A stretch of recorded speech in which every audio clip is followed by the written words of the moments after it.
well with NXT. So I give him props and everything. And yeah, so as I said, it's a great match. Was not disappointed. Loved the finish. So yeah, great. Looking forward to seeing where they take it next. Yeah, it's good that they actually give opportunities to women's now, and the women's division is able to carry the torch, if you will, basically for WWE. Sorry, I didn't mean to interrupt you, but my bad.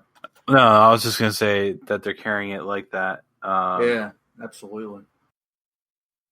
I found out today. I interrupted you again. Sorry.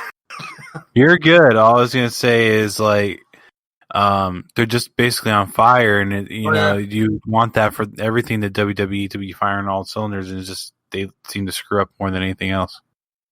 Fully agree. A lot of these storylines, either they repeat everything every week, or they don't tell enough of the story, and it's like that's why I get mind boggled when you hear so much put down on the other side of the tracks for AEW. And their bookings are at least intriguing, but on the other side with WWE, it's just they lose track. So anyway, that's the way I look at it. But I found out today that Charlotte has brought up. I don't know if you know who this guy is or not. I follow him on Instagram. You ever heard of Gary Vaynerchuk?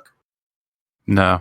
Okay, he has a company called VaynerMedia. They are located in different areas. They're actually located one of their offices in Chattanooga, which is not too far from me. But they signed. Charlotte was signed to that agency with Gary's brother. He's part of the partners of this company. It's entertainment agency. I guess they signed, a number of athletes, especially his football, NFL and whatnot. And they asked Charlotte to sign with them, and I guess that Cornette weighed in. Is like, I don't understand kind of why she signed with them since they don't have any wrestlers, and they went straight to the WWE too. And the thing with Gary Vaynerchuk, he's talked about a number of times. He grew up a fan of WWF. He has merchandise or different action figures and stuff inside of his office. For y'all that actually ever watched his stuff online, he's like he's an entrepreneur and motivational kind of speaker. So, anyways, I saw it today. She signed with them as to part of their agency. But anyways, actually, that's one to throw that in. So we'll talk about Charlotte too. But yeah. But definitely proud of the women's evolution. Yeah, and I really hope WWE can just keep it going and hopefully be able to let it bleed into other areas of their roster, and not just have one division that's doing better than the rest. You know what they should do? Honestly, if they can't find the right people for the right matches for the guys, honestly, I think that the women should main event again for WrestleMania. Just come up here. I think you have the talent for it, so why not have main event WrestleMania again? It'll probably be the ending of Sasha and Bayley will end up being the main event at WrestleMania. If I was to guess, I'm fine with that. There've been talks that they're going to try bringing Becky in time. She's going to give birth in December, I think it is. So I'm like, they've been talking like what if they could bring her back in time to do something. He knows it's going to be around with Charlotte, but yeah, Bayley and Sasha would be great. I would like to see the women close out WrestleMania again, honestly. Yeah, it'll be interesting what they actually do with this. Either way, so the last match, Randy Orton versus Drew for the 5,000th time. So this was just a Hell in the Cell match, and I was not a big fan of it overall. There's some good stuff in it, but just overall, I was not. I think, and this sounds really mean, but in my opinion, I actually thought the ambulance match was a lot better. And But I could be the minority with that.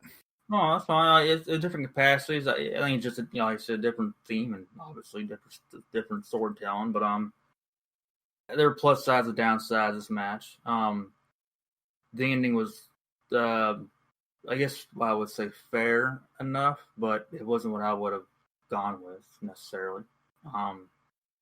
But I mean, I expected Orton to win, and that's what happened. But yeah, I mean, the match. I guess I'll be good enough to say it was. I'll give it a 7. I mean, that's fine. But I'll probably give it 6.5 because I don't like that finish very well. So I was gonna say 6.5. Yeah, I was more towards 5, and part of what elevates that score for me, honestly, is the fact that this was Drew's first ever Hell in a Cell match, and he actually gave it a shot, and they actually climbed on top of the cage and everything else.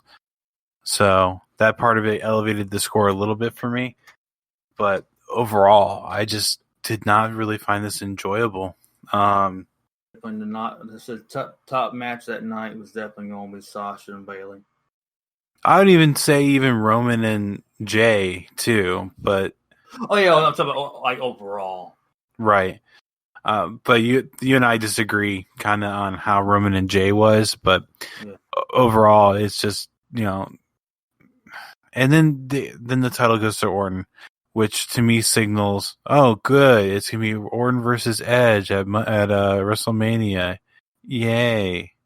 Yeah. But for another time, I don't think they need the title to be on the line if they do that match again. That's just my viewpoint. No, they probably will, and they probably Edge will walk away with the title. Honestly, I'm sure. I'm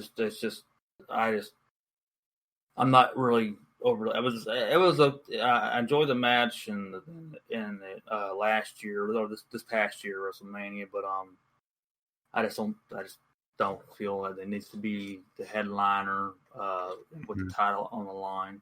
At least the main event title on the line. So, let's say decide to change plans, but I don't see that happening. Mm-hmm. But we'll see. But that's it. Yeah, this Hell in a Cell was kind of disappointing. Not gonna lie. They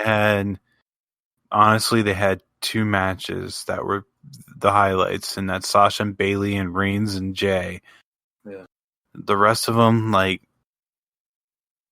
I mean, Otis was. I'm a fan of Otis, but I don't like the finish of it. I honestly think he should have walked away with the briefcase and let that be the end of it.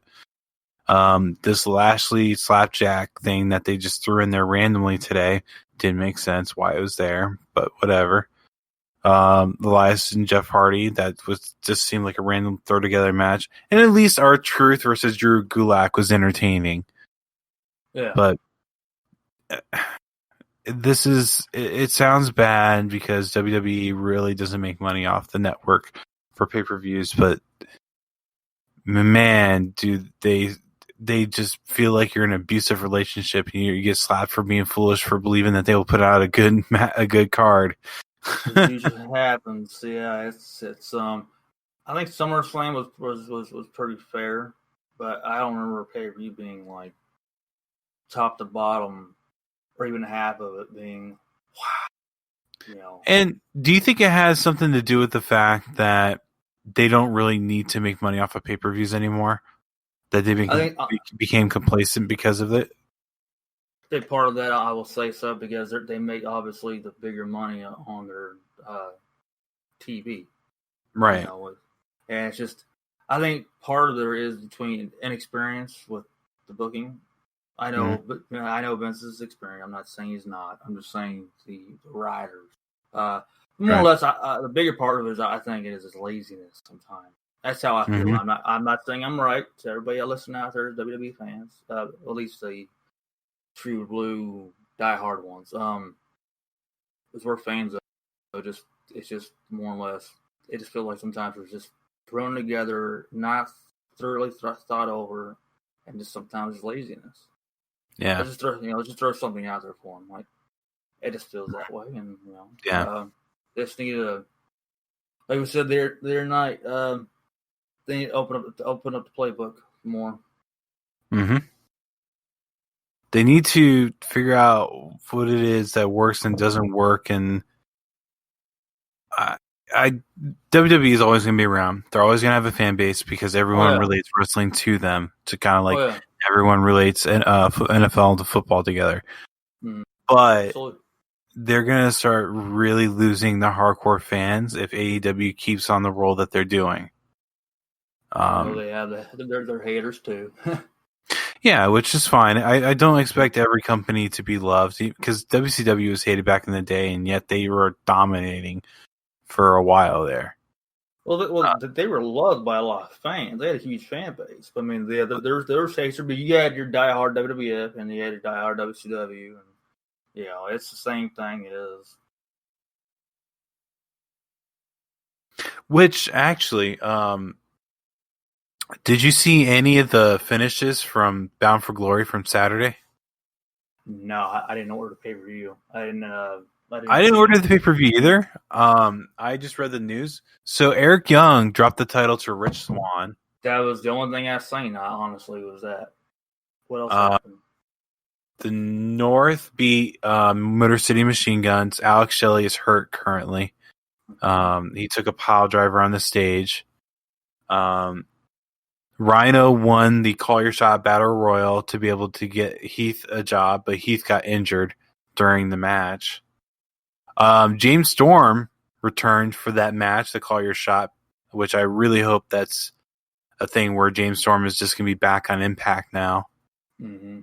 I believe Moose beat EC3. And Su Yung came back as the evil character. Okay. I'm glad to see Storm back. I ain't seen Storm from wrestling forever, man. I missed. It's a cowboy love, man. I've always been a big fan. James Storm is someone that I would like to see in WWE if they put him with Rude and recreate Beer Money. Yeah, that was what recently talked about in an interview with Rude. I guess Rude hadn't talked Storm in years. I guess they're not as close as I guess these days as they used to be. They were talking about putting Storm in there. I guess he's supposed to be in there until the pandemic happened, but it'd be kind of cool to see what he could do. If he's not going to go to WWE, which is fine, put him in AEW if there's ever a chance. But him and Adam Page can fight over who's the actual cowboy. That's right. Actually, I wouldn't mind seeing Adam Page go for the Buckshot Larry and eat a Last Call super kick. Yeah, that would be kind of cool. I think Storm would be great in AEW. I'm not saying he's not good in Impact, but I just think there'd be a bigger viewer point for him. But more money. Right. But we'll see what happens. I don't know how long or how much. Did he sign a long-term contract? Or was it just a one-off deal? I haven't found anything about it yet. Okay, we'll find out eventually. But I haven't had to. I mean, to assume he signed a deal, but see what happens. But it's good to see him back on TV, or at least doing something out there. Wasn't he in NWA for a while? Was it that? Yeah, he was lastly in NWA. No, they're not even on TV right now. Okay. Mm-hmm. Or whatever they're on, whatever network. I think they're on YouTube. YouTube, yeah. Yeah, but it'd be kind of cool to see more of Storm. I've definitely always been a big fan. Yeah, it'd be interesting to see what they do. Yeah. But those were the pay-per-views from this weekend, mainly Hell in a Cell, but we did, talk briefly about Bound for Glory. Oh, and I'm sorry, one other thing that they brought back from Bound for Glory, the Knockouts tag titles. Really? Mm-hmm. Do you think Eric Young will reunite with ODB to win them? Oh man, that was not